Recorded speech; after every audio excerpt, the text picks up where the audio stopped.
अभी बच्चों हम जेनेटिक्स में जो टर्मिनोलॉजी समझ रहे थे, उन्हीं टर्मिनोलॉजी में अगली टर्म हम लेते हैं होमोजाइगस, हेटेरोजाइगस, हेमीजाइगस।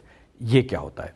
सबसे पहले हम समझेंगे होमोजाइगस, जिसको प्योर या ट्रू ब्रीडिंग लाइन भी कहते हैं।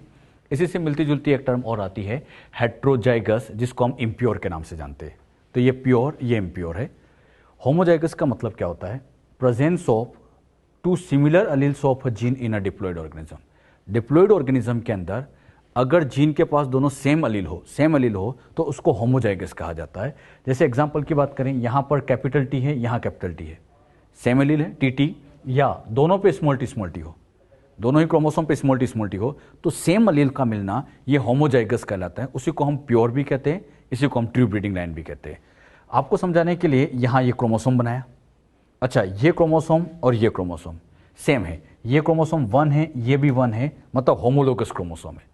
अब इन होमोलोगस क्रोमोसोम पे जो जीन है, इस जीन का यहाँ कैपिटल टी एलील है और यहाँ भी कैपिटल टी एलील है। तो बताओ दोनों एलील कैसे हैं? Very good, same.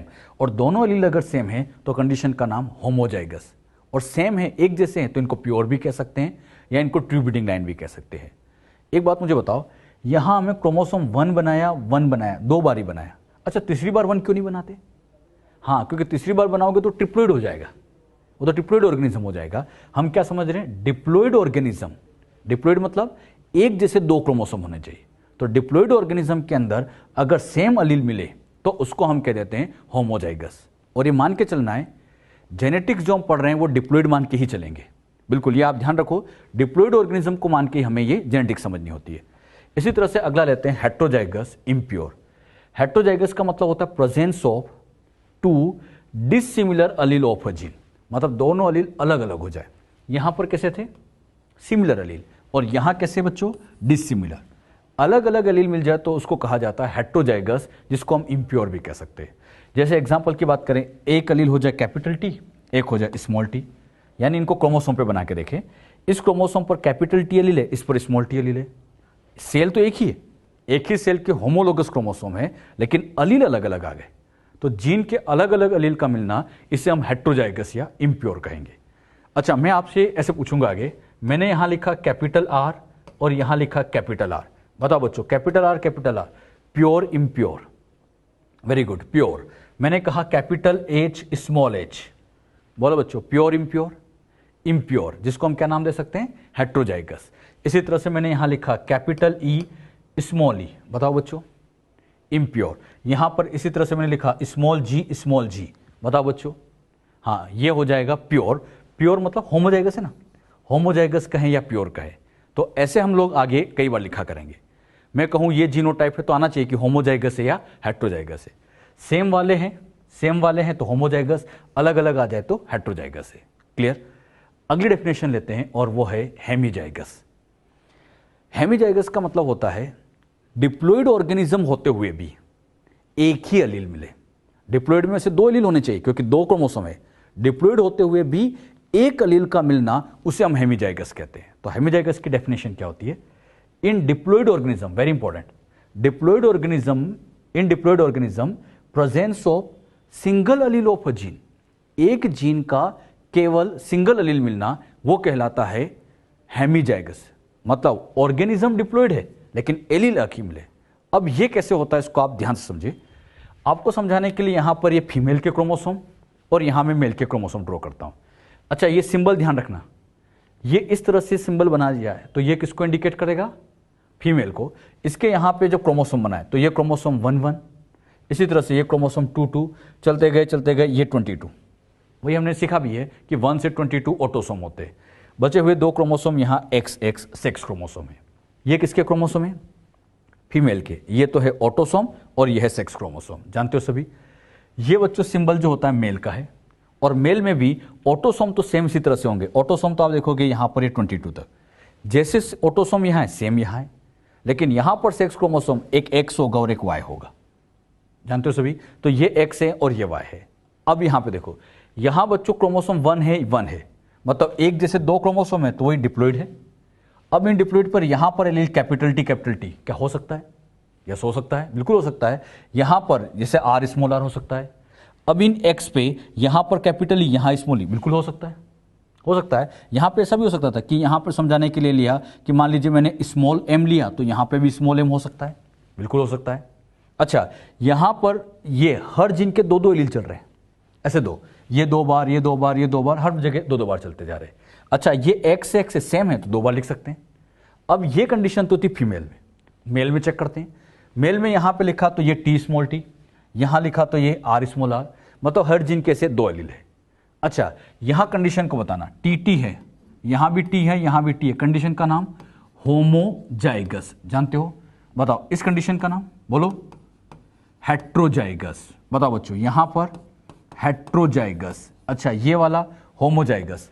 तो फीमेल में कहीं पर होमोजाइगस मिला, कहीं हेट्रोजाइगस मिला, तो यहाँ पे होमो और हेट्रो इस तरह से यहाँ पे मिलते जाते।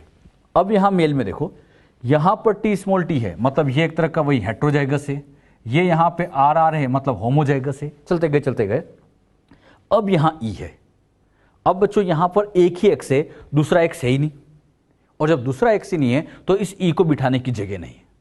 दूसरा एक्स नहीं है तो ई को बिठाने की जगह नहीं है, तो यहाँ पर ई केवल एक ही रहेगा। अच्छा, यहाँ पर ई 2 क्यों थे? क्योंकि 2 एक्स थे, लेकिन यहाँ एक्स ही नहीं है तो ई कहाँ बिठाएं, क्योंकि एक ही एक्स है। अच्छा, इसी तरह से वाई पे मान लो एच लिखा है तो यहाँ पर केवल एच अकेला होगा। अब मेल भी होता तो डिप्लॉयड है, हर जगह से 2-2 एलील चलते जा रहे हैं, लेकिन यहां पर 2 नहीं, एक ही दिखा है। डिप्लॉयड होते हुए भी एक एलील का मिलना, ऐसी कंडीशन को हेमीजाइगस कहा जाता है। इसी कंडीशन को क्या कहा जाता है? हेमीजाइगस। यहां पर आकर ये हेमीजाइगस है। अच्छा, यहां पर ये था हेट्रोजाइगस, ये था होमोजाइगस, लेकिन इन सेक्स क्रोमोसोम की वजह से ये हेमीजाइगस है। और ये कंडीशन आपको मेल में देखने को मिल रही है। ये कंडीशन कहां देखने को मिली? मेल में। तो बहुत इंपॉर्टेंट, हेमीजाइगस क्या होता है? डिप्लॉयड होते हुए भी जीन का केवल एक एलील मिलना, यही मिला, केवल एक एलील का मिलना, इसे हेमीजाइगस कहा जाता है। और ये हेमीजाइगस कंडीशन ध्यान से देख के बताना, मेल में दिखाई दे रही है या फीमेल में? हाँ, फीमेल में हेमीजाइगस नहीं होता, क्योंकि फीमेल में 2 एक्स होते हैं, तो मेल के अंदर ऐसी हेमीजाइगस कंडीशन प्रेजेंट होती है। तो हेमीजाइगस का एक बहुत अच्छा एग्जांपल लेते हैं, gene present on X and Y chromosome of human male. Human male के एक्स और वाई क्रोमोसोम पे जो जीन लगी है, ये हेमीजाइगस होती है। अरे बात समझ में? तो मेल में तीनों कंडीशन होगी। यहां पर आप देखोगे हेट्रोजाइगस मिल रहा है, यहां होमोजाइगस मिल रहा है, और यहां हेमीजाइगस मिल रहा है। तो मेल में होमो, हेट्रो, हेमी 3 कंडीशन चलती है, लेकिन फीमेल में या तो होमो मिलेगा या हेट्रो मिलेगा, हेमीजाइगस यहां नहीं मिलता। तो क्वेश्चन आता है, हेमीजाइगस कंडीशन मेल में होती या फीमेल में? क्या आंसर दोगे? हाँ, very good. Heterozygous, hemizygous condition का मिलना, हेमीजाइगस का मिलना, ये केवल और केवल फीमेल, ये केवल और केवल मेल का फीचर होता है। हेमीजाइगस का मिलना केवल और केवल मेल का फीचर होता है, क्योंकि यहां पर एक्स और वाई अलग अलग क्रोमोसोम आ गए। अरे बात समझ में? तो हेमीजाइगस क्या होता है, ये टर्म भी आप ध्यान रखिए। क्लियर? तो 3 टर्म है, सेम अलील हो होमोजाइगस, अलग अलग हो हेट्रोजाइगस, एक ही अलील हो तो हेमीजाइगस। क्लियर हुआ बच्चों इतना? तो ये बात भी आप ध्यान रखें, ये भी आप नोट करके रखें, चाहे तो डायग्राम बना के भी आप इसको ध्यान रख सकते हैं। क्लियर हुआ इतना सबको? अगली डेफिनेशन लेते हैं, डोमिनेंट अलील और रिसेसिव अलील। डोमिनेंट अलील क्या होता है, रिसेसिव अलील क्या होता है, उसको समझा जाए। डोमिनेंट अलील मतलब allele that can express both in homozygous and heterozygous condition. ऐसा अलील जो होमो हेट्रो दोनों में एक्सप्रेस कर सकता है, होमोजाइगस में भी एक्सप्रेस होता है, हेट्रो में भी एक्सप्रेस होता है, तो ऐसे अलील को कहा जाता है डोमिनेंट अलील। जैसे एग्जांपल की बात करें, capital T allele, capital T allele. अच्छा, रिसेसिव अलील किसको कहते हैं? Allele that can express only in homozygous condition, express only in homozygous condition, this allele is called as recessive allele. For example small T allele. इस चीज को हम यहां पे समझने की कोशिश करें, डायग्राम बना के इसको समझे कि ये कहना क्या चाहता है। बहुत ध्यान से पहले इन बात को आप समझना। यहां बच्चों मैंने एक जीनोटाइप लिखा, capital T capital T, capital T small T, small T small T. अच्छा, कैपिटल टी का काम तो होता है टोल लाना, कैपिटल टी का काम टोल लाना, सभी जानते हो। स्मॉल टी का काम ड्वार्फ लाना। यहां टी टी है तो कंडीशन है होमोजाइगस, यहां टी स्मॉल टी है मतलब ये हेट्रोजाइगस। अच्छा, ये बोलो क्या होगा, बोलो? हाँ, होमोजाइगस, तो ये होमोजाइगस हो गया। तो ये होमोजाइगस, हेट्रोजाइगस, होमोजाइगस। अब यहां ध्यान से आप देखना, यहां पर टी है, यहां पर आप देख रहे हैं, तो यहां बच्चों टी है और यहां टी है, दोनों जगह पे ऐसे टी है। अच्छा, कैपिटल टी है तो ये प्लांट टॉल बनेगा या ड्वार्फ? वेरी गुड, ये प्लांट यहां बन गया टॉल, मतलब इस टी की वजह से यहां टॉल बना, कैपिटल टी है।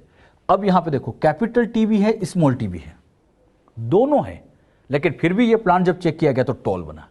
टॉल क्यों बना? क्योंकि इस कैपिटल टी की चली होगी तभी तो टॉल बना होगा। कैपिटल टी की चली तभी क्या बन गया ये? टॉल। अच्छा, स्मॉल टी में बना ड्वार्फ। स्मॉल टी का काम था ड्वार्फ लाना। अब यहां देखो इस हेट्रोजाइगस कंडीशन, ये हेट्रोजाइगस है, इसमें कैपिटल टी की चली। अच्छा, यहां तो कैपिटल टी की चली रही थी, यहां भी चल रही थी, तो आप देखोगे ये कैपिटल टी अलील होमोजाइगस में भी काम कर रहा है और हेट्रो में भी काम करके टॉल ही ला रहा है। मतलब कैपिटल टी अलील होमोजाइगस में भी एक्सप्रेस हो रहा है और हेट्रोजाइगस में भी एक्सप्रेस हो रहा है। कैपिटल टी होमोजाइगस में भी काम कर रहा है और हेट्रो में भी चली तो इसकी, क्योंकि बना तो टॉल है। तो इसका मतलब ये जो कैपिटल टी अलील होता है, ये कैपिटल टी अलील, ये हम कह सकते हैं डोमिनेंट अलील होगा। और यहां पर अब ये जो ट्रेट है टॉल वाला, ये ट्रेट कहलाएगा डोमिनेंट ट्रेट। अच्छा, और ये जो ड्वार्फ है ये कहलाएगा रिसेसिव ट्रेट। तो टॉल ड्वार्फ ये तो हो गया डोमिनेंट और रिसेसिव ट्रेट, और ये जो कैपिटल टी अलील है ये कहलाएगा डोमिनेंट अलील, और ये जो स्मॉल टी होगा रिसेसिव अलील। तो डोमिनेंट रिसेसिव कैसे पहचानते हैं, बहुत ध्यान सीखिएगा। जो होमो और हेट्रो दोनों में एक्सप्रेस हो वो होता है डोमिनेंट अलील। जो केवल होमोजाइगस में काम कर रहा है, अरे ड्वार्फ केवल होमोजाइगस में आया, स्मॉल टी ने केवल होमोजाइगस में काम किया, तो वो कहलाता है रिसेसिव अलील। अब यहां ध्यान दें, ये तो हो गए अलील और ये होते हैं ट्रेट। अच्छा, डोमिनेंट ट्रेट उसको कहेंगे जो होमो हेट्रो दोनों में एक्सप्रेस हो रहा है, और रिसेसिव ट्रेट उसको कहेंगे जो केवल होमो में बन रहा है, वो रिसेसिव ट्रेट होते हैं। तो ये टॉल ड्वार्फ तो क्या बन गए? ट्रेट, और ये टी स्मॉल टी क्या बन गए? अलील। बात समझ में? क्वेश्चन आता है वेरी इंपॉर्टेंट, ऐसा अलील जो ओनली होमोजाइगस में एक्सप्रेस होगा, नाम बताओ। वेरी गुड, रिसेसिव अलील। ऐसा अलील जो होमो हेट्रो दोनों में एक्सप्रेस होता है, नाम बताइए। यस, उसको हम कह देंगे डोमिनेंट अलील, दोनों में एक्सप्रेस होता है। अच्छा, सबसे बेस्ट कंडीशन है डोमिनेंट रिसेसिव को चेक करने के, हेट्रोजाइगस में चेक करो। जो हेट्रोजाइगस में शो हो जाता है वो डोमिनेंट है, जो नहीं होता वो रिसेसिव। चेक करने का सबसे बेस्ट तरीका हेट्रो में चेक करो, ज्यादा अच्छा समझ में आता है। जैसे मैं एक एग्जांपल लेके आपको समझाता हूं यहां पे। अच्छा, ये नोट कर लीजिएगा। अब यहां पर एक एग्जांपल लेता हूं, आप लोग बताना कौन डोमिनेंट है कौन रिसेसिव है, बता दोगे? मैंने यहां पर समझाने के लिए ले लिया कि ये बच्चों कैपिटल आर है, इसकी वजह से यहां पर रेड कलर के फ्लावर आते, और ये समझाने के लिए लिया आर डैश, और इसकी वजह से यहां पर येलो कलर के फ्लावर आते हैं। आर का काम है रेड बनाना, आर डैश का काम है येलो बनाना। अब बताओ आर और आर डैश में से कौन सा डोमिनेंट अलील है? बताओ, नहीं कह सकते। अब क्या करो, यहां पर मैंने एक कंडीशन आपको दी, आर आर लिखा, आर आर डैश लिखा, और आर डैश लिखा। क्लियर? यहां पे कलर चेक किया, यहां कलर चेक करते हैं। यहां पे बच्चों कलर मिला रेड, यहां पर कलर मिला येलो, यहां रेड मिला, यहां मिला येलो। अब बताओ डोमिनेंट कौन है? अभी भी नहीं कह सकते क्योंकि तो होमोजाइगस है। कहां चेक करेंगे? हेट्रो में। इस हेट्रो में चेक किया गया और यहां पर कलर आ गया येलो, यहां कलर आ गया येलो। अब मेरा क्वेश्चन ढंग से आंसर देना, आर और आर डैश में कौन डोमिनेंट अलील है? यस, आर डैश की चली तभी तो येलो बना, तो इसका मतलब हेट्रो में इसकी चली है, तो ये जो अलील बन गया, इस अलील को हम नाम दे देंगे डोमिनेंट अलील। ये अलील क्या बन गया बच्चों? डोमिनेंट अलील। तो इसको हम डोमिनेंट अलील कह देंगे। और ये जो येलो कलर है, इस येलो कलर को हम नाम दे देंगे डोमिनेंट, बोलो बच्चों क्या देना चाहिए? ट्रेट। तो हम कह देंगे येलो डोमिनेंट ट्रेट है, और आर डैश जो है ये डोमिनेंट एलील है। और ये आपको कहां पता चला बच्चों? हेट्रोजाइगस में। ये सबसे इंपॉर्टेंट है। तो कभी भी डोमिनेंट रिसेसिव को चेक करना हो, सबसे बेस्ट तरीका है हेट्रो में चेक करो। वैसे लिखने का तरीका गलत है, अगर ये रिसेसिव है तो स्मॉल से लिखना चाहिए था, लेकिन अगर मैं स्मॉल लिख देता तो आप पहले ही सब समझ जाते। हाँ, इसलिए मैंने कुछ समझदारी दिखा दी। बात समझ में? आगे आप लोग कभी कंफ्यूज हो जाए कि कौन डोमिनेंट कौन रिसेसिव, पता करने का बेस्ट तरीका है हेट्रो में चेक करना। इतनी सारी समझाने का मेन उद्देश्य ही था। जो बात यहां समझाएगी, क्लियर हुई बच्चों? अच्छे से क्लियर? चलिए नेक्स्ट डेफिनेशन लेते हैं। फिनोटाइप क्या होता है, और इसी से मिलती जुलती टर्म आती है जीनोटाइप। तो फिनोटाइप और जीनोटाइप इनको समझा जाए। अच्छा, फिनोटाइप क्या होता है? External appearance of an organism for a particular character. एक पर्टिकुलर कैरेक्टर के रिस्पेक्ट में जो भी एक्सटर्नल अपीयरेंस होगा वो कहलाता है फिनोटाइप। जो भी एक्सटर्नल अपीयरेंस मतलब बाहर से दिखाई देगा, जैसे टॉल है, ड्वार्फ है, कोई प्लांट बड़ा है, कोई छोटा है, अरे बाहर से नजर आता है, और जो बाहर से नजर आ जाए वो फिनोटाइप है। और उसको उसकी बॉडी के अंदर जो जीन बैठी है, जो जीन का टाइप होता है वो कहलाता है जीनोटाइप। तो जीनोटाइप क्या होता है? जेनेटिक कॉन्स्टिट्यूशन और genetic makeup of an organism for a particular character. मतलब उस ऑर्गेनिज्म के अंदर जो भी जीन का टाइप है, जीन का टाइप वही कहलाता है जीनोटाइप। जीन का टाइप जीनोटाइप। तो ध्यान रखना, ये जीनोटाइप हो सकते हैं जैसे T, T small T small T small T. तो जो हम टी लिखते हैं ये होते हैं जीनोटाइप, और ये टॉल ड्वार्फ लिखते हैं ये फिनोटाइप होते हैं। ऐसे समझो आप, ये बच्चों प्लांट मैंने आपके सामने ड्रॉ किया, एक प्लांट बड़ा बनाया, एक छोटा बनाया। अच्छा, ये बड़ा है, ये छोटा है, मतलब ये प्लांट टॉल ड्वार्फ टॉल। क्या ये आपको बाहर से नजर आ रहा है? अरे अंदर प्लांट से जाकर थोड़ी पूछना पड़ेगा, बाहर से नजर आ रहा है, एक्सटर्नल अपीयर हो रहा है कि ये टॉल है। अच्छा, ये दिख रहा है ड्वार्फ है, तो ये जो टॉल ड्वार्फ है हमें बाहर से दिखते हैं, तो जो बाहर से अपीयर हो रहे हैं इन्हीं को कह देंगे फिनोटाइप। ये क्या बन गए? फिनोटाइप। अब मुझे बताओ, अगर ये प्लांट टॉल बना है तो इस प्लांट की सेल के अंदर कुछ ना कुछ तो होगा। ये अपने आप तो टॉल नहीं हुआ, इसकी सेल में कुछ ना कुछ जीन तो बैठी होगी, क्रोमोसोम पे जीन तो लगी होगी। मान लीजिए वो जीन यहां टी थी या टी स्मॉल टी थी, कुछ भी हो सकती है, तो इसके अंदर ऐसी जीन बैठी होगी। अगर ये ड्वार्फ ही रह गया तो इसके अंदर जीन यहां स्मॉल टी रही होगी, मतलब इसकी सेल के अंदर यहां इस तरह की कोई जीन रही होगी। तो इनके अंदर ये जो जीन बैठी है, ये जो जीन बैठी है, इसी जीन का टाइप कहलाता है जीनोटाइप। और ये जीनोटाइप नजर नहीं आता। ऐसा नहीं कि अपनी बॉडी के ऊपर छपा जाता होगा कि मेरे अंदर ये जीन है, कोई जीन नजर नहीं आती है। हाँ, फिनोटाइप तो दिख रहा है, अपीयरेंस तो दिख रहा है, फिनोटाइप दिख रहा है, लेकिन जीन का टाइप नजर नहीं आता, जिसको हम कहते हैं जीनोटाइप, जो कि क्रोमोसोम पे बैठे होते हैं। अरे बात समझ में? तो फिनोटाइप जीनोटाइप क्या होता है सिंपली समझे, जो अपीयर होता है वो फिनोटाइप, जो जीन बैठी है वो जीनोटाइप। आगे बच्चों मैं आपसे कई बार ये पूछूंगा कि यहां फिनोटाइपिक रेशियो क्या होगा, जीनोटाइपिक रेशियो क्या होगा। जेनेटिक्स में ये काम, मतलब ये चीजें हर क्रॉस के बाद निकाली जाती है। मैं आपसे पूछ रहा हूं, मैंने कहा यहां रेड वर्सेस येलो का रेशियो 3:1 आया। रेड वर्सेस येलो का रेशियो 3:1 आया, मतलब रेड कलर के फ्लावर है, येलो कलर के फ्लावर है, 3:1 रेशियो आया। ये फिनोटाइप है या जीनोटाइप? अरे रेड कलर जो होगा तो बाहर से नजर आ रहा होगा, फ्लावर कलर जो भी होगा बाहर से दिखेगा, मतलब ये एक तरह का फिनोटाइपिक रेशियो हो जाएगा। ये फिनोटाइपिक रेशियो, शॉर्ट में हम इसको PR लिख दिया करेंगे। अच्छा, मैंने कहा आर स्मॉल आर का रेशियो 1:1 आया, समझाने के लिए 1:1 आया। तो ये कोई नजर तो आते नहीं है, वही जीन तो नजर नहीं आ रही है, और ये आर स्मॉल आर करके जो लिखा जाएगा ये कहलाएगा इसका GR, मतलब जीनोटाइपिक रेशियो। तो आगे हम हर क्रॉस में ऐसे फिनोटाइपिक और जीनोटाइपिक रेशियो निकाल करेंगे। तो ये जो रेशियो निकालेंगे, पहले ये तो बताओ कि कौन फिनोटाइप कौन जीनोटाइप। तो ऐसे रेड है, येलो है, ग्रीन है, या जो भी इस तरह से टॉल है, ड्वार्फ है, ये सब फिनोटाइप है, और इस तरह से लिखा जाए मतलब वो जीनोटाइप होता है। बात समझ में? तो जीनोटाइप फिनोटाइप क्या होता है ये भी आप अच्छे से ध्यान रखें। इसी में एक नेक्स्ट डेफिनेशन लेते हैं, फिनोकॉपी। फिनोकॉपी क्या होता है पहले इसकी डेफिनेशन नोट करो। व्हेन टू डिफरेंट जीनोटाइप, बहुत important, different genotype place under different environment. Different genotype different environment में प्लेस रखा गया, प्रोड्यूस सिमिलर फिनोटाइप। क्या कर रहे हैं? Similar phenotype, then they are called phenocopy of each other. Different genotype, different environment, लेकिन phenotype का सेम हो जाना, उसी को फिनोकॉपी कहते हैं। नाम से शब्दों को समझो, फिनोकॉपी। बताओ किसकी कॉपी हो जाना? यस, फिनोटाइप की कॉपी हो जाना, इसी को कहा जाता है फिनोकॉपी। फिनोटाइप की कॉपी मिल जाना, इसी को हम फिनोकॉपी के नाम से जानते हैं। क्लियर? अब यहां पर इस चीज को हम एग्जाम्पल समझे। आपको समझाने के लिए प्लांट बनाया जिसमें कैपिटल टी जीनोटाइप है, ये आना चाहिए। जीन का टाइप जीनोटाइप, इसमें टी जीनोटाइप है। अच्छा, ये प्लांट यहां पर क्या बन जाएगा? टॉल। ये बच्चों स्मॉल टी है, तो ये बन जाएगा ड्वार्फ। अब बताओ, यहां टी यहां स्मॉल टी, ये जीनोटाइप सेम डिफरेंट है, और ये फिनोटाइप टॉल ड्वार्फ है, ये भी तो डिफरेंट है, मतलब जीनोटाइप डिफरेंट है, ये फिनोटाइप है, ये भी डिफरेंट है। दोनों के जीनोटाइप डिफरेंट है, फिनोटाइप भी डिफरेंट है। क्लियर? इतना आप सभी जान गए होंगे।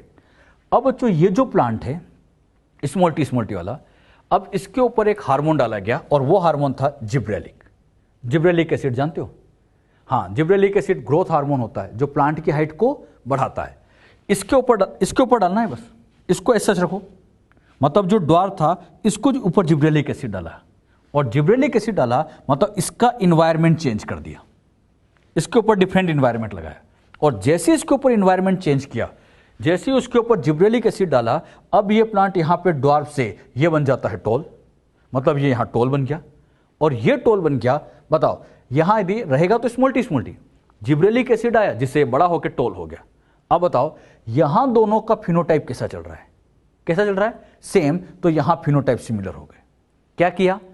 इन्वायरमेंट को बदला, और इन्वायरमेंट बदलते ही इन दोनों के फिनोटाइप कॉपी हो गए, सेम टाइप के आ गए।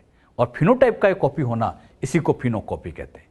तो फिनोकॉपी क्या हुआ ढंग समझना, डिफरेंट जीनोटाइप डिफरेंट इन्वायरमेंट में सिमिलर फिनोटाइप प्रोड्यूस करे, उसी को फिनोकॉपी कहते हैं। Genotype different, environment different, phenotype का सेम हो जाना फिनोकॉपी। इन्वायरमेंट बदलने से दोनों के फिनोटाइप कॉपी हो गए, इसलिए फिनोकॉपी। यहां सबसे इंपॉर्टेंट कंडीशन फिनोकॉपी में इन्वायरमेंट का चेंज होना बहुत जरूरी है। इन्वायरमेंट का चेंज होना, एक एग्जांपल लेकर और समझाता हूं आप लोगों को समझाने के लिए। ये बच्चों कैपिटल टी लिखा, यहां प्लांट टॉल आया, टी स्मॉल टी लिया, और ये प्लांट भी यहां पर टॉल आया। बताओ दोनों के फिनोटाइप कैसे आ रहे? सेम। तो क्या ये फिनोकॉपी हो गए? इनको फिनोकॉपी नहीं कहेंगे, क्योंकि तो सेम इन्वायरमेंट में ही टॉल होते। यहां सबसे इंपॉर्टेंट जो ध्यान देने वाली बात है, इन्वायरमेंट का डिफरेंट होना बहुत जरूरी है। इनको फिनोकॉपी नहीं कहना। इन्वायरमेंट चेंज होने पर फिनोटाइप का बदल जाना, वो फिनोकॉपी कहलाता है। यानी इन्वायरमेंट भी फिनोटाइप को लाने में बहुत इंपॉर्टेंट रोल रखता है। और हमने सीखा भी है, जीन होना सब कुछ नहीं है, एक तरह से सुटेबल कंडीशन इन्वायरमेंट होना भी बहुत जरूरी है। तो हम कह सकते हैं जीनोटाइप प्लस इन्वायरमेंट मिलकर फिनोटाइप लाते हैं। तो जीनोटाइप के साथ साथ इन्वायरमेंट होगा, तब जाके फिनोटाइप आता है। तो जीनोटाइप प्लस इन्वायरमेंट मिलकर क्या लाने का काम करते हैं? फिनोटाइप का लाने का काम करते हैं। तो फिनोकॉपी क्या होता है, ये टर्म भी आप ध्यान रखें। तो इस टर्म को भी आप नोट करके रखिएगा। क्लियर सबको अच्छे से? अगली टर्म हम लेते हैं। ये बच्चों एक प्लांट है, इस प्लांट के अंदर ये फ्लावर है। इस फ्लावर के अंदर आप जानते हैं कि ऐसे मेल गैमिट होते हैं, फीमेल गैमिट होते हैं। ये एंथर वाला पार्ट होता है, ये ओव्यूल वाला पार्ट होता है, जानते सभी आप लोग। ये बच्चों यहाँ पर इस तरह से ये एंथर है, और ये यहाँ पर ऐसे ओव्यूल है। ये एंथर है, ये ओव्यूल है। अच्छा, इसी प्लांट के फ्लावर में एंथर मतलब मेल गैमिट भी है, फीमेल गैमिट भी है। मेल फीमेल दोनों है, मतलब ये बाइसेक्सुअल फ्लावर है। ये एक बाइसेक्सुअल फ्लावर होता है। क्लियर? अब ये एक प्लांट का है। अब मान लीजिए इसी स्पीशीज का जो दूसरा प्लांट था, उसके अंदर भी ये एंथर है, ये ओव्यूल है, ये एंथर, ये ओव्यूल है, ये दूसरा प्लांट है। अच्छा, इनके जीनोटाइप यहां लिख लेता हूं समझाने के लिए लिया कि इसका जीनोटाइप यहां ले लेता हूं कैपिटल टी, और इसका ले लेता हूं समझाने के लिए स्मॉल टी। हो सकता है अरे प्लांट अलग अलग है, जीनोटाइप अलग हो सकते हैं। हाँ, अब यहां पर कैपिटल टी है, यहां स्मॉल टी। अब हुआ क्या, यहां पे बच्चों हुआ ये कि इसका जो पोलन ग्रेन यहां निकले, एंथर के अंदर ऐसे पोलन ग्रेन बने होंगे, इसके पोलन ग्रेन ने इसी के ओव्यूल को फर्टिलाइज किया। मतलब ये पोलन ग्रेन यहां बैठे, और यहां बैठने के बाद ये अंदर जाकर इसी को ही ऐसे फर्टिलाइज कर देते, इसके ओव्यूल को फर्टिलाइज करते। तो बताओ, इसी के एंथर ने इसी के ओव्यूल को फर्टिलाइज किया, तो इस प्रोसेस को कहा जाता है सेल्फिंग या सेल पोलिनेशन। सेल पोलिनेशन को हम यहां क्वेश्चन में बार बार सेल्फिंग वर्ड लिखा करेंगे। उसी के पोलन ग्रेन ने उसी के ओव्यूल को फर्टिलाइज किया, क्या कहेंगे बच्चों? सेल्फिंग, जिसको हम इनब्रीडिंग के नाम से भी जानते हैं। एनिमल्स में सेल्फिंग वर्ड यूज नहीं करते, एनिमल में इसी चीज को क्या कह दिया जाता है? इनब्रीडिंग।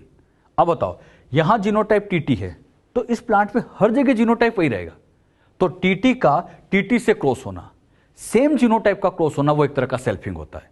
अरे जीनोटाइप तो वही है, प्लांट वही है, तो सेम जीनोटाइप के बीच में क्रॉस होना, ये सेल्फिंग कहलाता है। अब बच्चों हुआ क्या, यहां का पोलन ग्रेन उड़ा, और सपोज करो ये इसके ओव्यूल को फर्टिलाइज कर रहा है। यहां से पोलन ग्रेन रिलीज हुआ, यहां जाके बैठा, और अब ये यहां पे ऐसे फर्टिलाइजेशन कर रहा है। तो बताओ, प्लांट अलग अलग हो गए, और डिफरेंट प्लांट में इस तरह से फर्टिलाइजेशन हुआ, जानते हो आप क्रॉस पोलिनेशन होता है। तो ध्यान रखो, यहां जीनोटाइप अब वेरी कर गए, तो डिफरेंट जीनोटाइप में क्रॉस होना क्रॉस पोलिनेशन कहलाता है और सेम में क्रॉस होना सेल्फिंग कहलाता है। मैंने लिखा टी स्मॉल टी का टी स्मॉल टी से क्रॉस हुआ, टी स्मॉल टी का टी स्मॉल टी से क्रॉस हुआ, सेल्फिंग कहोगे या क्रॉस कहोगे। सेम जीनोटाइप के बीच में क्रॉस हो रहा है तो आप सिंपली कह सकते हो कि एक तरह की सेल्फिंग है। लेकिन यहां तो ले लिया टी टी और इधर हो गया स्मॉल टी, अलग अलग के बीच में क्रॉस हो रहा तो उसको क्रॉस पोलिनेशन कहेंगे। तो जेनेटिक्स में ये टर्म भी बहुत यूज की जाती है। जैसे हम कहते हैं सेल्फिंग, मतलब सेम जीनोटाइप के बीच में आप क्रॉस करा देंगे। क्लियर। एक इंपॉर्टेंट बात अब यहां से हम निकालते हैं और वो हम लेते हैं हाइब्रिड वीगर। हाइब्रिड वीगर, इसी को ही एक नाम और दिया जाता है हिटेरोसिस। हाइब्रिड वीगर इसी का ही दूसरा नाम हेटेरोसिस के नाम से भी जानते हैं। हाइब्रिड वीगर होता क्या है, यह बहुत इंपॉर्टेंट टर्म है बेटे, अच्छे से याद रखिएगा। सुपीरियरिटी ऑफ हाइब्रिड या superiority of offspring over both of its parent, मतलब जो बच्चे हैं अपने पेरेंट से सुपीरियर है, बच्चे पेरेंट से अच्छे, सिंपल सी लैंग्वेज, बच्चे पेरेंट से अच्छे, उसी को कहा जाता है हाइब्रिड वीगर या हिटेरोसिस। अच्छा, ये हाइब्रिड वीगर होती है ड्यू टू हेट्रोजाइगोसिटी। इसको मैं एक एग्जांपल से समझाता हूं, बहुत ध्यान समझिएगा। पेरेंट दो अलग अलग पेरेंट है। अच्छा, इन प्लांट में इनका genotype A small B, capital A small B. इनका जीनोटाइप स्मॉल है, कैपिटल बी। क्लियर। अब ध्यान से सुना बेटे, बहुत इंपॉर्टेंट। अगर मैं इसमें डोमिनेंट ट्रेट आपसे पूछूं, क्या पूछने जा रहा हूं, डोमिनेंट ट्रेट, बताओ कितने हैं। डोमिनेंट अलील नहीं पूछ रहा हूं, डोमिनेंट ट्रेट। इस कैपिटल ए और इस कैपिटल ए से ट्रेट तो एक ही बनेगा बच्चों। अरे जैसे टी है और टी है, बनेगा तो टॉल ही, तो ट्रेट तो एक ही बनेगा ना बेटे, टॉल ही बनेगा। मतलब टी है तो यहां बनेगा तो ये टॉल ही, और टॉल बना मतलब ट्रेट तो एक ही आया। तो इन दोनों से ट्रेट एक आएगा। ये ट्रेट हो गया डोमिनेंट, लेकिन यहां पर अगर निकाला जाए तो ये तो हो गया रिसेसिव, इसको काउंट नहीं करना है। डोमिनेंट ट्रेट काउंट करेंगे तो यहां पर केवल एक बनेगा। अरे इसका डोमिनेंट ट्रेट, इससे तो रिसेसिव आ जाएगा। तो बताओ इस पेरेंट पर कितने ट्रेट डोमिनेंट है। इस पेरेंट के पास डोमिनेंट ट्रेट कितने हैं, एक। इसमें चेक करें, ये वाला कौन सा है, बोलो बच्चों। हाँ, ये वाला कौन सा है, रिसेसिव डोमिनेंट, स्मॉल है रिसेसिव। ये वाला कैपिटल लिखा है मतलब डोमिनेंट। तो बताओ डोमिनेंट ट्रेट यहां पर भी ये एक ही है, इसको काउंट नहीं करेंगे, एक को ही काउंट करेंगे। अब इन दोनों का यहां पे क्रॉस कराते हैं। जब इन दोनों का क्रॉस कराएंगे, इधर से क्रॉस कराएंगे, क्रॉस करके अगली जनरेशन में क्या बनेगा सब मैं आगे आपको समझाऊंगा। अभी बस इतना ध्यान दो, इधर से तो आ जाएगा कैपिटल ए, इधर से आ जाएगा स्मॉल ए, मतलब इधर से कैपिटल ए, इधर से स्मॉल ए, इधर से स्मॉल बी, इधर से कैपिटल बी आ गया। ये बच्चों अगली जनरेशन तैयार हुई। ये पेरेंट से ये अगली जनरेशन, मतलब इनके ऑफस्प्रिंग है। अब यहां पर अगर मैं डोमिनेंट ट्रेट आपसे पूछूं, बताओ कैपिटल ए स्मॉल ए से बनेगा तो डोमिनेंट ही, अरे डोमिनेंट ही बनेगा। अरे टी से टोल बनता है, टी स्मॉल टी से भी तो टोल ही बनता है, तो बनेगा तो डोमिनेंट ही। अच्छा, ये डोमिनेंट ट्रेट है, ये बोलो डोमिनेंट ट्रेट है, तो एक डोमिनेंट ये हुआ, एक डोमिनेंट ये हुआ, मतलब टोटल डोमिनेंट ट्रेट दो हो गए। हमने क्या सीखा, ध्यान दो। पेरेंट के पास डोमिनेंट ट्रेट एक था, इसके पास भी एक था, एक ही था, लेकिन इस बच्चे के पास दो डोमिनेंट आ गए। मतलब ये बच्चा इन पेरेंट्स के कंपैरिजन में सुपीरियर है, क्योंकि डोमिनेंट ट्रेट ज्यादा अच्छे है। तो बच्चे पेरेंट्स से अच्छे, तो बच्चों का पेरेंट्स से अच्छा होना, इसी को हाइब्रिड वीगर कहा जाता है। मतलब ये जो बच्चा, इसको नाम दे दिया जाएगा हाइब्रिड वीगर। बच्चों का पेरेंट्स से सुपीरियर होना, इसी को हम हाइब्रिड वीगर या हेटेरोसिस कहते हैं। और ये सब किसकी वजह से होता है, हेट्रोजाइगोसिटी। आप देख भी रहे हैं यहां पर ये हेट्रोजाइगस है, अरे ये हेट्रोजाइगस है, ये भी हेट्रोजाइगस है, तो हेट्रोजाइगोसिटी की वजह से ही ये सुपीरियरिटी आ जाती है। तो पेरेंट्स के कंपैरिजन में बच्चे अगर सुपीरियर बन जाए तो उसे हम हाइब्रिड वीगर नाम देते हैं। ये टर्म याद रहेगी, इसको फटाफट आप नोट भी कर लीजिएगा कि हाइब्रिड वीगर क्या होता है। और ऐसे समझो आप डायग्राम बना के, तो अच्छा क्लियर होगा। क्रॉस कैसे करते हैं आगे आपको डिटेल में समझा दिया जाएगा। एक वर्ड इससे मिलता जुलता, इनब्रीडिंग डिप्रेशन। इनब्रीडिंग डिप्रेशन का मतलब होता है कि जो हाइब्रिड वीगर बना है, कई बार ये हाइब्रिड वीगर लॉस हो जाता है। इनब्रीडिंग कराने पर हाइब्रिड वीगर का लॉस हो जाना, इसी को ही इनब्रीडिंग डिप्रेशन कहते हैं। मतलब loss of hybrid vigour due to inbreeding और सेल्फ पॉलिनेशन, वही selfing, is called inbreeding depression.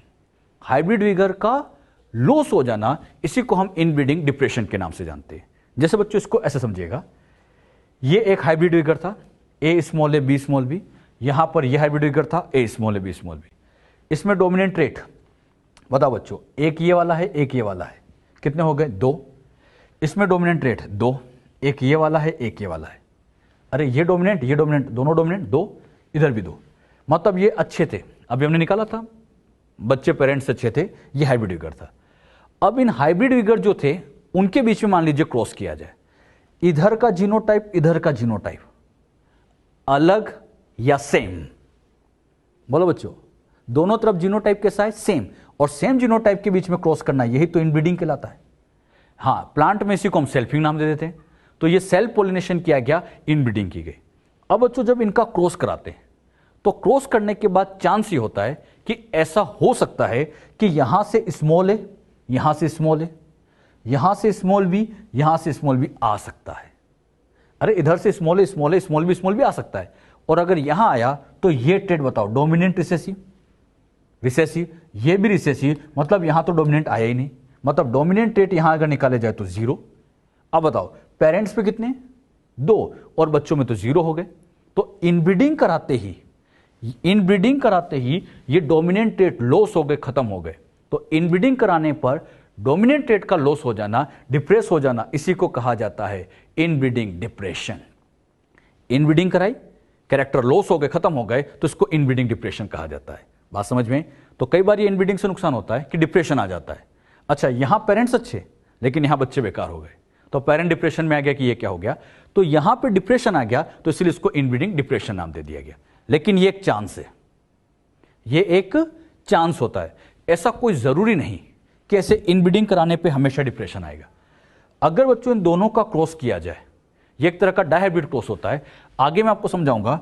इनका जब क्रॉस कराते हैं तो क्रॉस करने के बाद आगे हम पढ़ेंगे इस तरह से 16 का एक चेकर बोर्ड बनता है।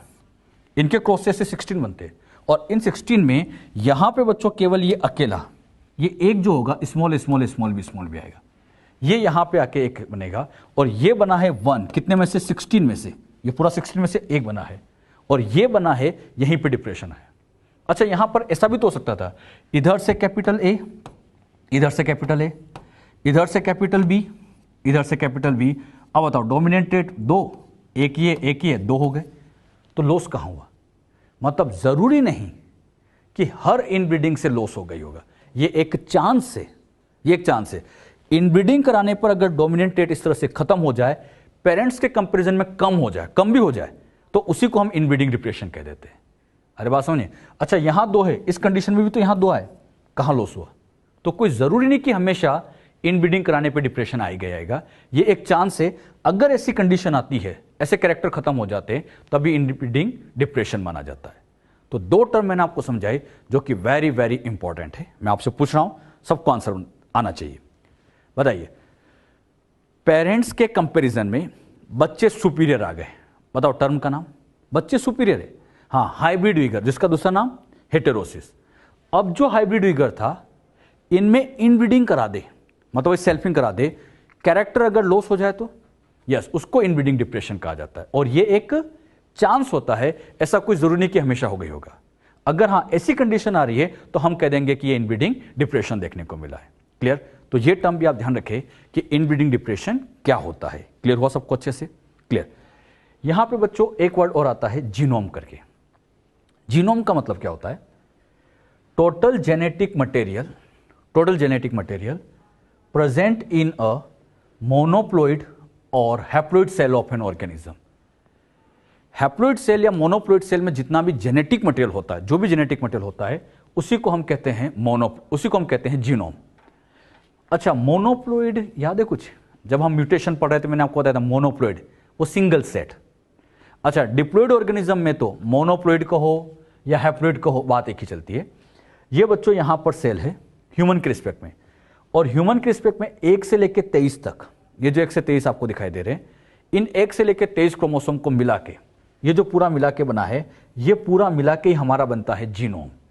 मतलब इस हैप्लॉइड सेल में, ह्यूमन की हैप्लॉइड सेल में 23 क्रोमोसोम होंगे, डिप्लॉइड में 46 से हैप्लॉइड में 23 आ जाएंगे। तो ये जो 23 क्रोमोसोम है, इन्हीं 23 को मिला के जीनोम कहा जाता है। This 23 chromosome collectively called as genome. अच्छा, इन सबको तो हमने जीनोम कहा, बट ये जो सिंगल पार्ट है, इस सिंगल पार्ट को क्या कहोगे? क्रोमोसोम। ये पूरा जीनोम है और ये इतना सा क्रोमोसोम है। तो बताओ, जीनोम बड़ा टर्म होता है या क्रोमोसोम? कौन बड़ा होगा? ये क्रोमोसोम, जीनोम, दोनों में से कौन बड़ा है? यस, जीनोम, क्योंकि इस जीनोम में तो कई क्रोमोसोम आ गए। अरे एक जीनोम में तो कई क्रोमोसोम आ जाते हैं, अपने अंदर 23 क्रोमोसोम आ रहे, तो जीनोम बड़ा होता है, क्रोमोसोम तो उसका एक पार्ट है। अब बच्चों मुझे देखना है कि ये क्रोमोसोम और जीन में से कौन बड़ा होगा। अच्छा, इस क्रोमोसोम को मैंने यहां पर बाहर बनाया, ये क्रोमोसोम है, इसको यहां बना दिया। ये पूरा क्या है? यहां से लेके यहां तक, बोलो बच्चों, क्रोमोसोम है। अब इस क्रोमोसोम का ये छोटा सा पार्ट, ये क्या कहलाता है? जीन। ये जीन कहलाता है।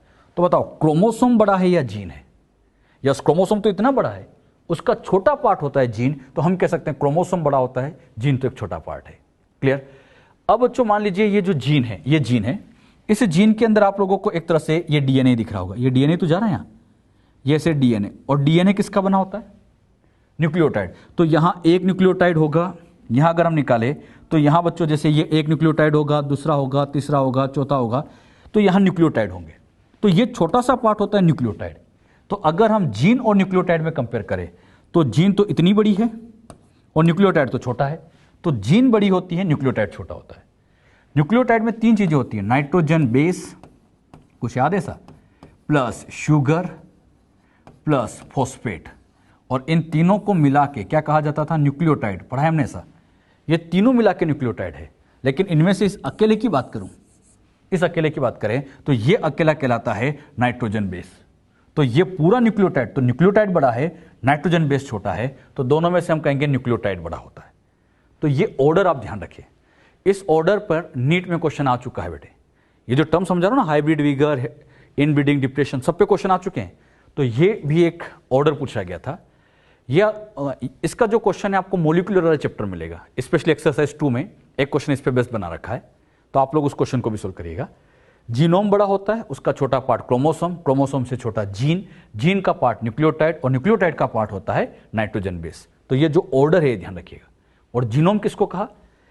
हैप्लोइड सेल में जितने भी क्रोमोसोम है सबको मिला के टोटल नाम क्या दे दिया जाता है? जीनोम नाम दे दिया जाता है। बात समझ में? तो ये टर्म आप लोग ध्यान रखें। तो जेनेटिक्स में ये टर्मिनोलॉजी कौन कौन सी होती है ये अच्छे से क्लियर होना चाहिए कि फिनोकॉपी क्या है, फिनोटाइप क्या है, जीनोटाइप क्या है, होमोजाइगस क्या है, हेट्रोजाइगस क्या होता है, हाइब्रिड विगर क्या होता है। क्लियर? तो ये टर्म आप ध्यान रखो बेटे। तो अभी तक तो हमने सारी टर्मिनोलॉजी सीखी है, आगे अब हम और डिटेल में इसको चलेंगे। गैमेट फॉर्मेशन कैसे किया जाता है, कुछ स्पेशल टर्म भी होती हैं, वो भी आगे हम लेंगे। हम बच्चों जेनेटिक टर्मिनोलॉजी के बारे में समझ रहे थे। इन्हीं टर्मिनोलॉजी में एक टर्म और हम यहाँ पे लेते हैं कि सेग्रीगेशन, इंडिपेंडेंट असॉर्टमेंट और लिंकेज क्या होता है। जेनेटिक्स इन 3 टर्म पे ही चलती है, सेग्रीगेशन, इंडिपेंडेंट असॉर्टमेंट और लिंकेज। पहले बच्चों इनके वर्ड आपको क्लियर होने चाहिए, ताकि आगे ये बातें हम बोले कि यहाँ इंडिपेंडेंट असॉर्टमेंट होता है तो आपको समझना आसान हो जाए। आपको समझाने के लिए, इस चीज़ को समझाने के लिए यहाँ पे बच्चों हम एक सेल को ड्रॉ करते हैं। इस सेल के अंदर ये क्रोमोसोम है, ये दोनों क्रोमोसोम जो ड्रॉ किए हैं ये दोनों होमोलोगस क्रोमोसोम है। ये दोनों कौन से क्रोमोसोम है? होमोलोगस। होमोलोगस आप जानते हैं कि अगर मैं इस क्रोमोसोम को यहाँ पर समझाने के लिए देता हूँ कि ये नंबर 1 है, तो ये क्रोमोसोम भी 1 ही होगा। ये क्रोमोसोम 1 होते हैं, होमोलोगस क्रोमोसोम होते हैं। और ये बच्चों हम तब समझ रहे हैं जब मियोसिस की प्रोसेस होती है। आप जानते हैं जब भी कोई सेल साइकिल चलती है, चाहे माइटोसिस हो चाहे मियोसिस हो, सबके अंदर सेल साइकिल की शुरुआत हमेशा G1 से होती है। G1 के बाद अगली स्टेज बोलो बच्चों S, उसके बाद G2, उसके बाद मियोसिस है तो उसमें हम प्रोफेस फर्स्ट लिख देते। मियोसिस है तो उसकी प्रोफेस को क्या कह देंगे? Profess first. प्रोफेस फर्स्ट के बाद यहाँ पे अगली स्टेप चलती है जिसको हम कहते हैं मेटाफेस फर्स्ट। और ये वही मेटाफेस फर्स्ट में आपको समझा रहा हूँ, मतलब मैं मियोसिस की मेटाफेस फर्स्ट में आपको यहाँ समझा रहा हूँ। मेटा का मतलब होता है मिडिल, मिडिल का मतलब यहाँ क्रोमोसोम सेल के बिल्कुल बीच में आके अरेंज हो जाते हैं, और बीच में भी ऐसे अरेंज होते हैं कि होमोलोगस आमने सामने होना चाहिए। जैसे ये 1 है तो उसके सामने वाला भी 1 ही होगा। होमोलोगस यहाँ पर सिस्टमेटिक तरीके से अरेंज होते हैं। ये कब हो रहा है? मियोसिस की मेटाफेस फर्स्ट में, और बिल्कुल आमने सामने अरेंज होंगे। जैसे समझाने के लिए यहाँ ये क्रोमोसोम सिखाने के लिए मैंने 2 बनाया, तो सामने वाला बच्चों ये भी 2 ही होगा, मतलब 2 के सामने वाला 2 होगा। होमोलोगस क्रोमोसोम होते हैं। और हम जानते हैं अपनी सेल में एक जैसे दो क्रोमोसोम होते हैं, जैसे ये क्रोमोसोम है सेम वही क्रोमोसोम होता है, तो ये एक जैसे यहाँ पर दो क्रोमोसोम होते हैं, तो 1 के सामने 1 अरेंज होगा, 2 के सामने 2 अरेंज होता है। क्लियर? तो ये यहाँ अरेंज होते हैं। क्रोमोसोम के ऊपर ये एक छोटा सा पार्ट लगा होता है जिसको हम कहते हैं जीन, और जीन के अलग अलग फॉर्म को अलील। समझाने के लिए यहाँ पर मैंने कैपिटल ए अलील लिखा। अब आप मुझे बताओ स्मॉल ए कहाँ होना चाहिए? यहाँ कैपिटल ए है तो स्मॉल ए कहाँ होना चाहिए बताइए? हाँ, स्मॉल ए यहाँ बना दे, इस जगह पे नहीं, यहाँ नहीं। हमने क्या सीखा था? अलील होमोलोगस क्रोमोसोम के, वेरी गुड, सेम लोकस पे होना चाहिए। मतलब यहां कैपिटल है तो उसके सामने ही स्मॉल ए होना चाहिए, बिल्कुल सेम लोकस पे होना चाहिए। ये कैपिटल है तो स्मॉल उसके सामने। सिमिलरली यहां कैपिटल बी लिखा तो स्मॉल बी ठीक इसके सामने यहां होना चाहिए। मतलब यहीं पर आप देखोगे तो ये बच्चों यहां पर ये स्मॉल बी होगा, तो कैपिटल बी के सामने स्मॉल बी हो जाएगा। तो यहां हमने क्या सीखा? ये ए है तो सामने वाला स्मॉल है, ये बी है तो सामने वाला स्मॉल बी।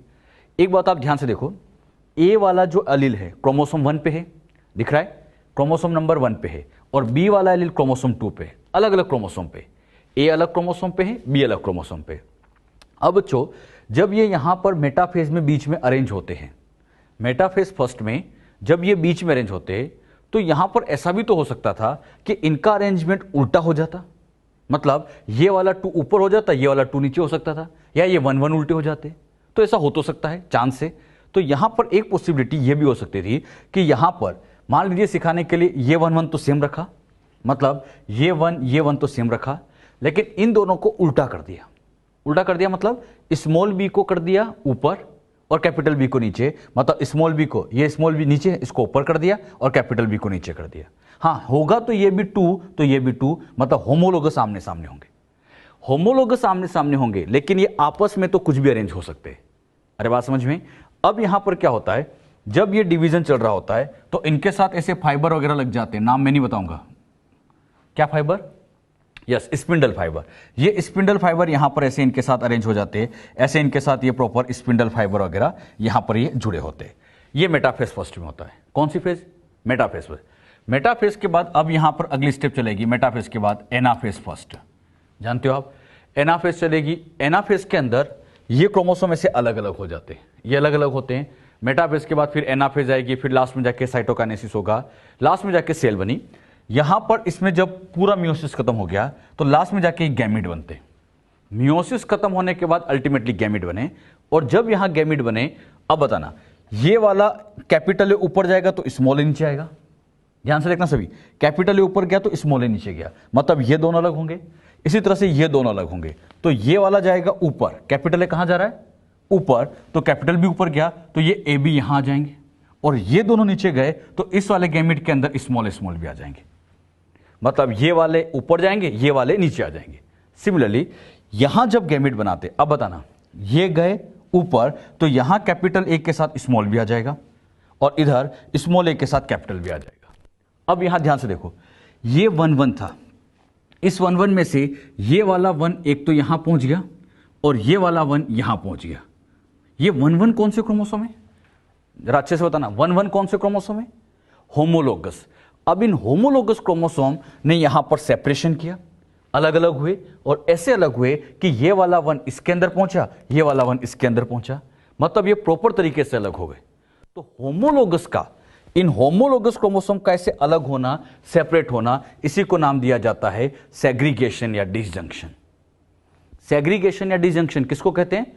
होमोलोगस क्रोमोसोम का सेपरेट होना। जैसे इस वाले 1 का ऊपर जाना और इस वाले 1 का नीचे आना, इन दोनों का ऐसे अलग होना, यही सेग्रीगेशन है।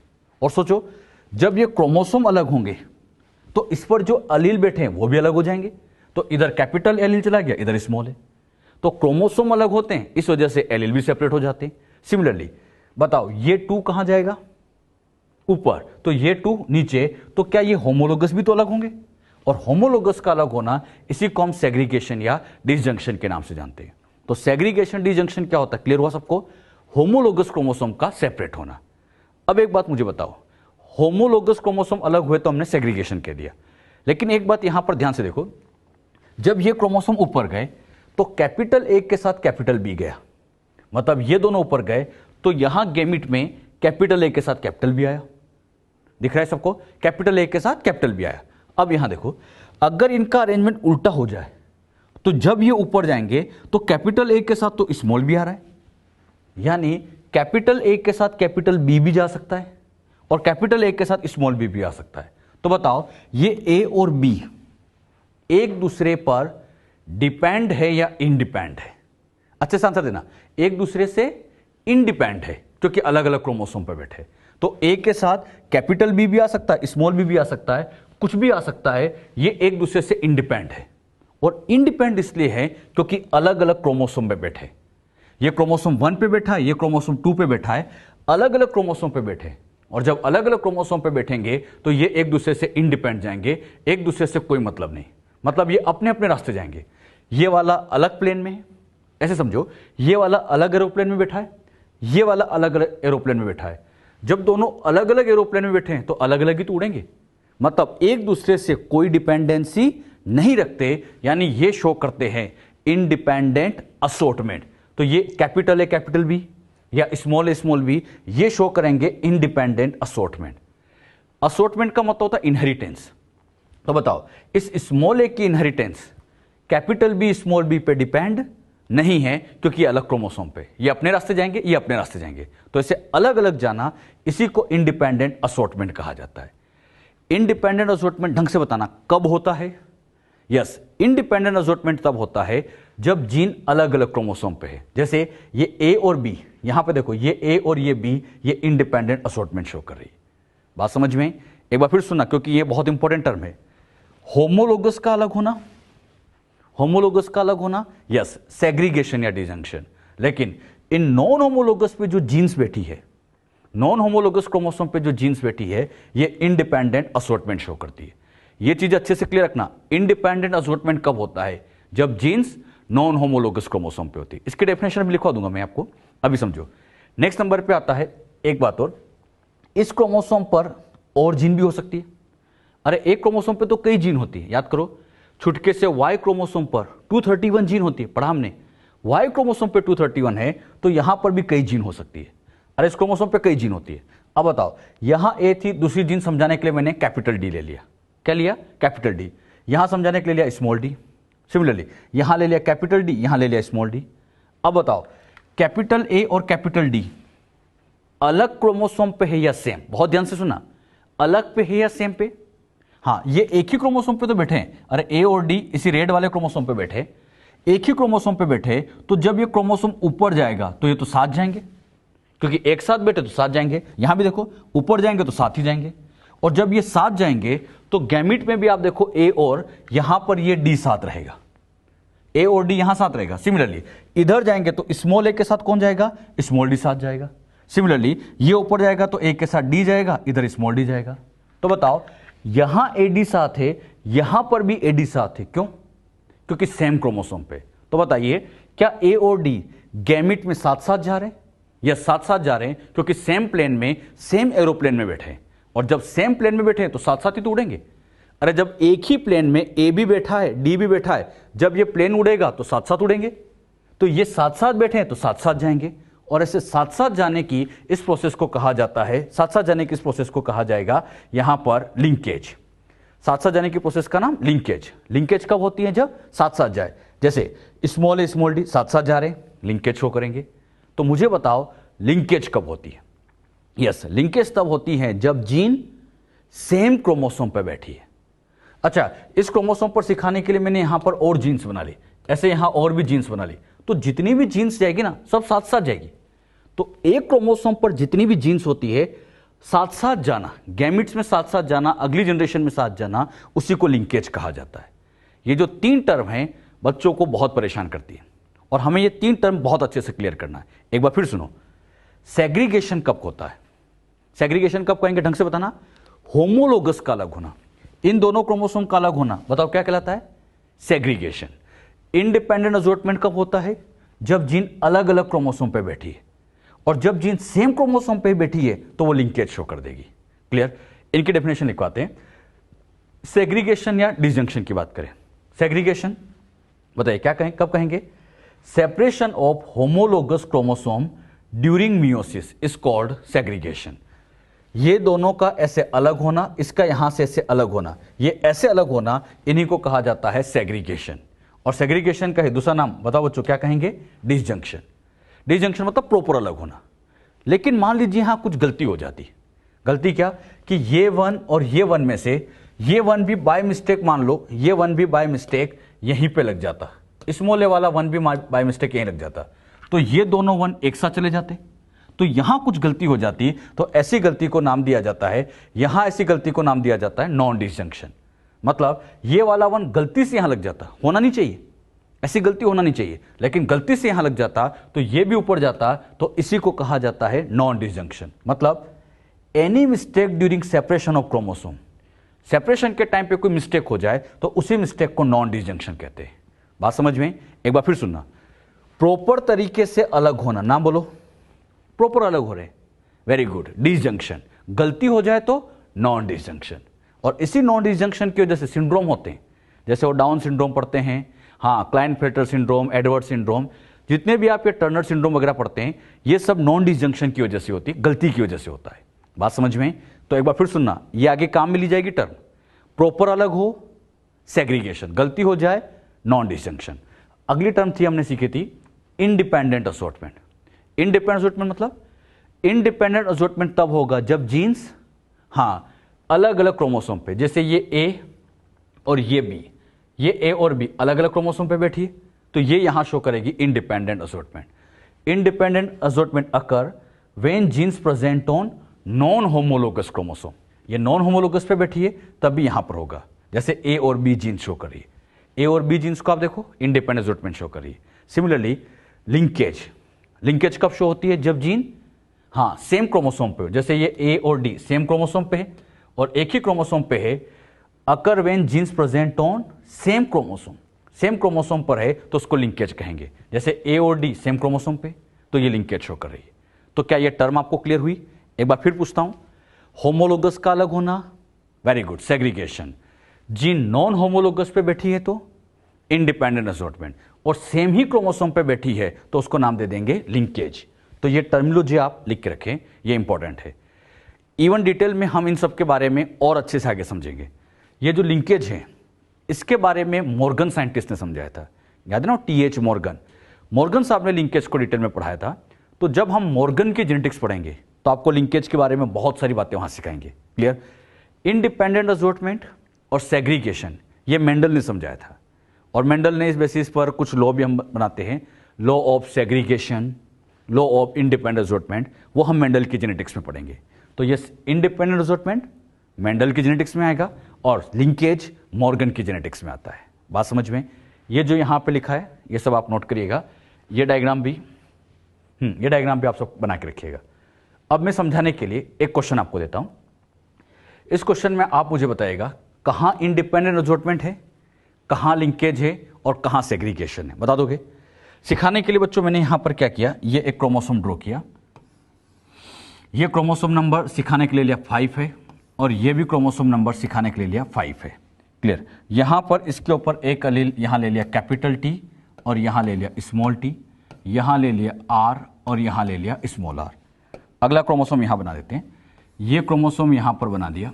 ये क्रोमोसोम मान लीजिए 3 नंबर का है, 3 नंबर का है, और यहां पर अलील सिखाने के लिए ले लेते हैं कैपिटल ई, और यहां पर जो अलील लिया गया, यहां सिखाने के लिए अलील ले लिया कैपिटल ई, और यहां ले लिया स्मॉल ई।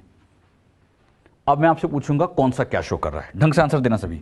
आपसे सबसे पहला क्वेश्चन मेरा, कैपिटल टी और स्मॉल टी क्या शो कर रहे हैं, बताओ? टी और स्मॉल टी, हाँ, तो ये होमोलोगस अलग होंगे, हाँ, तो इनमें से इंडिपेंडेंट असॉर्टमेंट शो करेंगे, लिंकेज या सेग्रीगेशन? बोलो बच्चों, क्या शो करेंगे? वेरी गुड, ये क्या शो करने जा रहे हैं? सेग्रीगेशन। ये सेग्रीगेशन शो कर देंगे। क्लियर? बताओ, कैपिटल ई और स्मॉल ई क्या शो करेंगे? कैपिटल ई स्मॉल ई, यस, ये भी सेग्रीगेशन ही शो करेंगे, ये भी सेग्रीगेशन ही शो करते हैं। क्लियर? मैंने अगला लिखा, यहां पर आपको समझाने के लिए लिया, बताओ कैपिटल टी और कैपिटल आर क्या शो कर रहे हैं? डायग्राम में देखो, टी और आर क्या सेम ही क्रोमोसोम पे बैठे, और सेम क्रोमोसोम पर बैठे हैं तो ये शो कर देंगे, वेरी गुड, लिंकेज। अब मैं यहां पूछूंगा कैपिटल टी कैपिटल ई क्या शो कर रहे हैं? कैपिटल टी कैपिटल ई बताओ क्या शो कर रहे हैं? Yes, very good, independent assortment. Short में मैंने आई लिख दिया, इंडिपेंडेंट असॉर्टमेंट शो कर रहे हैं। सिमिलरली बताइए स्मॉल टी स्मॉल ई क्या शो कर रहे हैं? डायग्राम में देखो, स्मॉल टी स्मॉल ई, हाँ ये भी इंडिपेंडेंट असॉर्टमेंट। इसी तरह से स्मॉल टी स्मॉल आर क्या शो कर रहे हैं? स्मॉल टी स्मॉल आर एक ही क्रोमोसोम पे बैठे हैं, बताओ बच्चों क्या शो कर रहे हैं? लिंकेज। तो इस तरह से मैं आपसे पूछ सकता हूं कि कौन क्या शो करने वाला है। इतना ध्यान रखो, होमोलोगस अलग, सेग्रीगेशन, साथ साथ जा रहे हैं, एक ही क्रोमोसोम पे बैठे, लिंकेज, अलग अलग क्रोमोसोम पे बैठे, इंडिपेंडेंट असॉर्टमेंट। तो क्या ये टर्म समझ में आई? यस, अगर ये टर्म समझ गए तो जेनेटिक्स समझना तो बहुत आसान है। तो ये टर्म आप अच्छे से ध्यान रखिए कि किस टर्म का यहां पर क्या मीनिंग था। क्लियर हुआ बच्चों?